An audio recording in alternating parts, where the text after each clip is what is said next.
यजुर्वेद महर्षि दयानंद कृत वेद भाष्य का स्वाध्याय चल रहा है।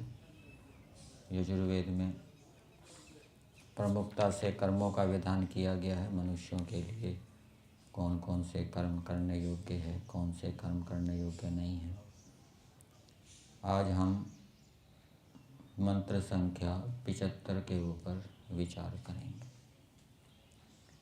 मंत्र है आरोदसी अप्रीणत आ स्वर महज्जातम यत एनम अपसो अधारयन सो अद्वराय परिनीयते कविः अत्यो न वाजसातये चनो हिता। इस मंत्र में बिजली के विषय को बताया गया है। पिछले मंत्र में भी बताया गया था कि जो मनुष्य हैं वो विद्युत को जाने, विद्युत की विशेषताओं को, विद्युत के गुण कर्म स्वभावों को जाने और उसको जानकर अपने पराक्रम को बढ़ाएं, पराक्रम को प्राप्त करें और धन आदि पदार्थों को वो धारण करने वाले बने, ऐसा सामर्थ्य प्राप्त करें और पूज्य बने। और ऐसा बनकर वो क्या करें, आसन आप लोग उपकारी होजिए, वो फिर उपकारी बने, विद्युत को जानकर, पूज्य बनकर और पराक्रम को प्राप्त करके धन आदि पदार्थों के धारक बनकर मनुष्य क्या है, उपकारी बने। विद्युत को किस लिए जानना है, उपकार करने के लिए, अपना भी और दूसरों का भी। दूसरों के उपकार को परोपकार कहते हैं और अपना भी उपकार है। मंत्र के भावार्थ में दिया है, मनुष्यों को चाहिए कि अनेक प्रकार के विज्ञान और कर्मों से बिजली रूप अग्नि की विद्या को प्राप्त हो। इसको विज्ञान और कर्म को थ्योरी और प्रैक्टिकल के रूप में समझना चाहिए। जो व्यक्ति कोई इंजीनियरिंग की लाइन में जाता है तो वहाँ थ्योरी भी पढ़ाई जाती है और लैब भी होती है, वहाँ प्रैक्टिकल भी कराए जाते हैं। तो विद्युत की जो विद्या है उसको मनुष्य लोग थ्योरी और प्रैक्टिकल के माध्यम से जानें, समझें, प्राप्त हों। जो विद्युत विद्या को जानने वाले हैं, जो ऐसे विद्वान हैं जो पढ़ाते हैं। फिर आगे दिया, भूमि आदि में व्याप्त, ये विद्युत की विशेषता बताई है। जो भूमि, द्युलोक, अंतरिक्ष लोक सब जगह व्याप्त है।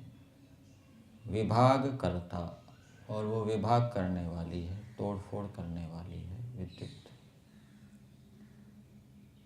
शरीर के अंदर भी तोड़ फोड़ करती है। शरीर के अंदर विद्युत एक देवता है, 34 देवताओं में एक देव है विद्युत। क्या नाम बताया उसका, इंद्र नाम है। और वो इंद्र विद्युत रूपी देवता बाहर भी है, शरीर के अंदर भी है। और शरीर के अंदर विद्युत प्रतिकूल हो जाएगी, हम वेद विरुद्ध आचरण करेंगे तो वो प्रतिकूल हो जाएगी, प्रतिकूल होकर वो तोड़ फोड़ कर देगी। ठीक है, लीवर है, गुर्दा है, हृदय है, तोड़ फोड़ हो जाएगा, छेद हो जाएगा, सुराख हो जाएगा, आंतों में हानि हो जाएगी। तो जो विद्युत विभाग करने वाली है, बाहर भी विभाग करती है। बाहर विभाग कैसे करती है, रासायनिक प्रक्रियाओं से लोग कुछ बनाते हैं। विद्युत के माध्यम से ही बादलों को तोड़ा जाता है। बादल टूट के वर्षा के रूप में परिवर्तित होते हैं, वर्षा होती है। ठीक है,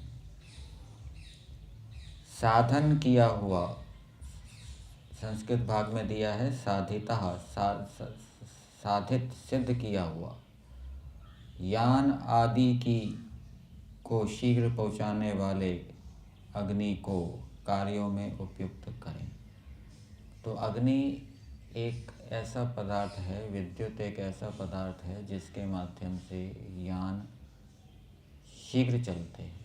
पहले कोयले वाले इंजन थे, वो इतना तेज़ नहीं चलते थे। फिर डीजल इंजन चले, वो उससे कुछ अधिक तेज़ चलते हैं। फिर बिजली वाले इंजन आ गए, वो डीजल वाले इंजनों से भी तेज़ चलते हैं। पहले माताएं गेहूँ पीसती थी, किससे पीसती थी?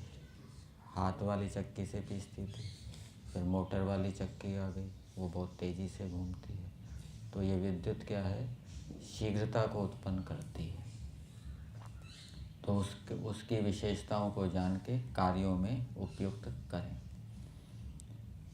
पदार्थ को देखते हैं। हे मनुष्यों, यत जो विद्युत रूप अग्नि, रोदसी, सूर्य, पृथ्वी और महत, महान, जातम, प्रसिद्ध, स्वह अंतरिक्ष को अच्छी प्रकार व्याप्त, आपृणत, तो ये तीनों लोकों में विद्यमान है। वैसे अंतरिक्ष लोक का देवता वायु और विद्युत बताया जाता है। वायु और विद्युत मुख्य रूप से अंतरिक्ष लोक में रहते हैं, लेकिन यहाँ बता रहे हैं कि तीनों लोकों में है। सूर्य में भी है, पृथ्वी में भी है और अंतरिक्ष में भी है। सूर्य द्युलोक में सूर्य के रूप में, पृथ्वी के अंदर अग्नि के रूप में और अंतरिक्ष में सूक्ष्म रूप में रहती है। यहाँ अग्नि लिया गया है विद्युत के रूप में। तो अंतरिक्ष को अच्छे प्रकार व्याप्त होता, एनम इस अग्नि को अपसह कर्म आधारयन अच्छी प्रकार धारण करते। तो इस विद्युत को कर्म अच्छी प्रकार से धारण करते हैं। इसको इस रूप में समझना चाहिए कि विद्युत का उपयोग करके मनुष्य अनेक प्रकार के कर्मों को करते हैं और कर्मों को करके अनेक प्रकार के पदार्थों को बनाते हैं। जो कवि विद्युत या अग्नि को क्या कहा है? कवि कहा है। कवि क्यों कहा? कु शब्द धातु से कवि शब्द बनता है। ईश्वर को भी कवि कहा जाता है। क्यों? क्योंकि ईश्वर वेदों का उपदेश करता है। और ये अग्नि को कवि कहा है क्योंकि ये शब्द होने का हेतु है, शब्द का कारण है। शरीर के अंदर अग्नि होगी तो आवाज़ अच्छी निकलेगी। बुढ़ापे के अंदर शरीर के अंदर अग्नि कम हो जाती है और शरीर के अंदर अग्नि कम हो जाने से वात रोग हो जाते हैं और आवाज़ भी धीरे धीरे कम हो जाती है, मंद हो जाती है, सामने वाले को सुनने में कठिनाई होती है। और अग्नि शब्द का हेतु है। अग्नि के कारण क्या है? शब्द उत्पन्न होता है। फिर आगे दिया है अध्वराय अहिंसा नामक शिल्प विद्या रूप यज्ञ के तथा वाज सातय वेग के सम्यक सेवन के लिए अत्यह मार्ग को व्याप्त होने वाले घोड़े के समान विद्वानों ने प्राप्त किया है। जैसे विद्वानों को घोड़े मिल जाएं, उनको दूसरे देश में जाना है, दूसरे स्थान में जाना है, घोड़े नहीं है तो पैदल जाना पड़ेगा या बैलगाड़ी से जाना पड़ेगा, तो शीघ्रता से नहीं जा पाएंगे। अब घोड़े उनको मिल गए तो घोड़ों के माध्यम से वो शीघ्रता से दूसरे स्थान पर पहुंच जाएंगे। इसी प्रकार से विद्युत को भी विद्वानों ने घोड़े के समान प्राप्त किया है, अर्थात उस विद्युत का उपयोग करके यान के अंदर वो शीघ्रता से दूसरे देश में पहुंच जाते हैं। तो ऐसी विद्युत जिसको घोड़े के समान विद्वानों ने प्राप्त किया है। और किस लिए प्राप्त किया है? अध्वराय और वाज सातय। वाज सातय तो हो गया वेग के सम्यक सेवन के लिए, वेग की प्राप्ति के लिए, कार्यों में वेग उत्पन्न हो। घर के अनेक कार्य होते हैं, कपड़े धोने हैं तो मशीन से शीघ्रता से धुल जाते हैं। कोई चीज़ पीसनी है तो वो मिक्सी आदि के माध्यम से, चक्की आदि के माध्यम से शीघ्रता से वो काम हो जाता है। इसी प्रकार से दूसरे देश में जाना है तो वो यान आदि के माध्यम से शीघ्रता से दूसरे स्थान पर पहुंच जाते हैं। और अध्वर के लिए विद्वानों ने विद्युत को प्राप्त किया है। अध्वर यहाँ पर जो शिल्प यज्ञ है, शिल्प यज्ञ को अध्वर कहा गया है। ठीक है ना। अनेक प्रकार की वस्तुएं बनाई जाती है। मकान बनाते हैं, मकान बनाते समय भी अनेक कार्य होते हैं। टाइल आदि लगाई जाती है तो टाइल आदि लगाने के लिए भी विद्युत का उपयोग होता है। ठीक है। उसी प्रकार से फर्श बनाया जाता है। फर्श बनाने के लिए भी, फर्श को समतल करने के लिए भी मशीनों का प्रयोग होता है। वो भी किससे चलती है? विद्युत से चलती है। तो वो ये शिल्प यज्ञ है, मकान आदि को बनाना। उसी प्रकार से और भी खाने पीने की वस्तुएं बनाई जाती है। दूध से मक्खन आदि, घी आदि बनाया जाता है।